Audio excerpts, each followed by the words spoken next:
Looking to start decluttering but not sure where to start? Stay tuned because I'm going to give you 5 things that you can declutter right now.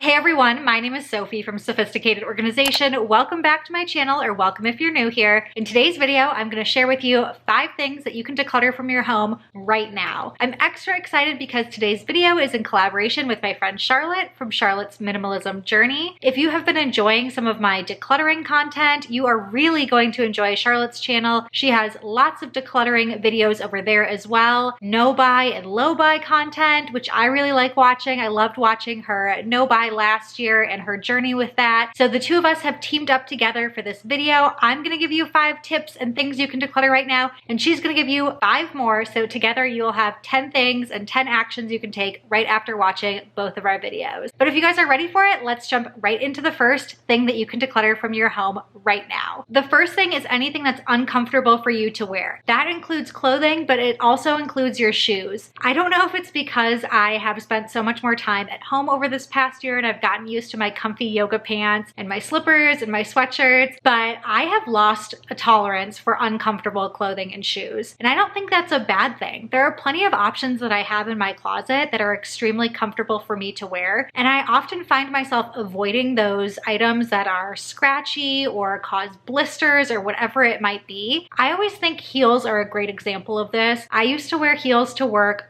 all day long and have several pairs of heels in my closet that I can definitely do that all day and are extremely comfortable for me to wear. And then there are those heels that I can't even make it through an entire dinner and walk home because they're so uncomfortable to wear for just a couple of hours. So that's a great example of something that's not comfortable and you should just get rid of. It's not worth the pain and suffering. Trust me, choose the items that are comfortable. You're going to pick them more often and you're going to find yourself avoiding the things that are uncomfortable anyway. So go ahead and get rid of those things. Number 2 is any unused cookbooks. You have to be really honest with yourself here and ask if you truly use these cookbooks or if you just have them sitting there and it's kind of an aspirational thing and you're hoping you're going to use them. So I wouldn't force yourself to go out and use a cookbook. If it's sat there for years on end and you haven't used it, you can probably just go ahead and get rid of it. I personally like to use my cookbooks actually in the kitchen, but also as functional decor, which is a great option. And I know a lot of people use their cookbooks as decor. So I keep them stacked on my bookshelf, but even the ones I keep stacked on my bookshelf, I like them to be cookbooks that I use and reference as opposed to ones that just sit there collecting dust. So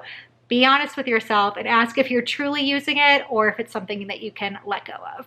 Number 3 is your excessive mug collection. I just got married about 7 months ago, and when we got married, we decided to register for plain white mugs, and I parted with all of my fun, colorful mugs with all of the different cute sayings on them. I actually like the look of the clean white mugs and the minimal look that they bring, but if you have a more eclectic style and you like the fun sayings and all of the bright colors, don't worry about that. But when you collect different mugs, especially those fun ones, sometimes we tend to make it more of a collection and it's not actually items that we're using and we just hold on to all of that clutter. I know people love to give those cute mugs as gifts, so sometimes we have trouble letting go of gifts as well. I would encourage you to just keep the ones that you love, whether you're that white style or the more fun mug style. Either way, keep the ones you love and try not to make it a collection that just sits there, but a collection that you're actually using because it's a kitchen item. Bonus points if you also go tackle your travel mugs during this mug decluttering, because travel mugs are mugs after all. What I would do for the rule of thumb with travel mugs is no more than 1 travel mug per person in your household. That's kind of worst case scenario is everyone's heading out the door and takes a travel mug with them. You should never need more than the number of people in your family. Number 4 is any unused or expired medications. The easiest place to begin here is with those that are expired. You should have a printed expiration date on the bottle or label of all of your medications that indicates the date that it expires. If it's past that date, you can go ahead and get rid of it. I would Google, depending on the medication, exactly how you should dispose of it. it, especially prescription medications. If you have other people in your family, if you have children, of course, make sure you're disposing of them properly and not just tossing those prescription medications in the trash. The harder part is going to be going through your medications and vitamins that go unused. They can be unused for a variety of different reasons. So if it's something that you were prescribed or purchased for a specific injury or illness or whatever it was, and you're no longer suffering from that, you can probably go ahead and get rid of it as well, especially if it was something that was prescribed. If you ever find yourself having that issue again, you can get a new prescription and that item might expire in the meantime until you potentially have that same issue in the future. So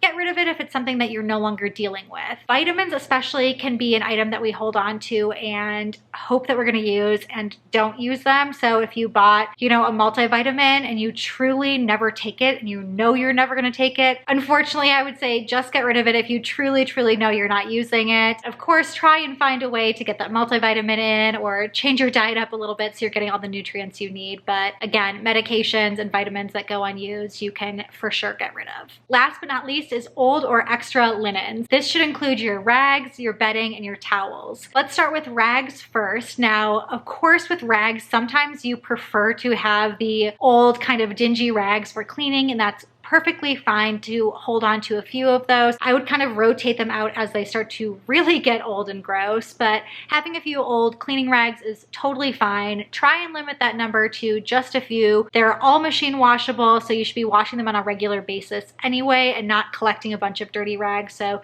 try and limit that number as much as possible. After you've done your rags, I would turn to your bedding. For each bed in your home, you should not have more than the sheets and the set that's on your bed, as well as one backup. Beyond that, that's far too many. If you have some that are also getting old or are stained, this is maybe a good time for an upgrade. I actually can live off of one set of sheets, just strip the bed, wash it, and put it back on. I don't really use our backup, so if we had one that ripped or got stained, I could just use our backup and be perfectly fine not having a backup. So you can go that minimal and have just one set of sheets per bed, wash it and put it right back on the bed, or you can also have a backup, but do not go beyond that. After your bedding, I would turn to your towels. And for towels, the rule of thumb here is 2 towels per person in your household, plus a couple for guests. I kind of do the same thing for towels here. I wash our towels every weekend after we've showered, and I know that I have a couple of hours to wash them and put them right back. You can do it that way and go as minimal as possible and just have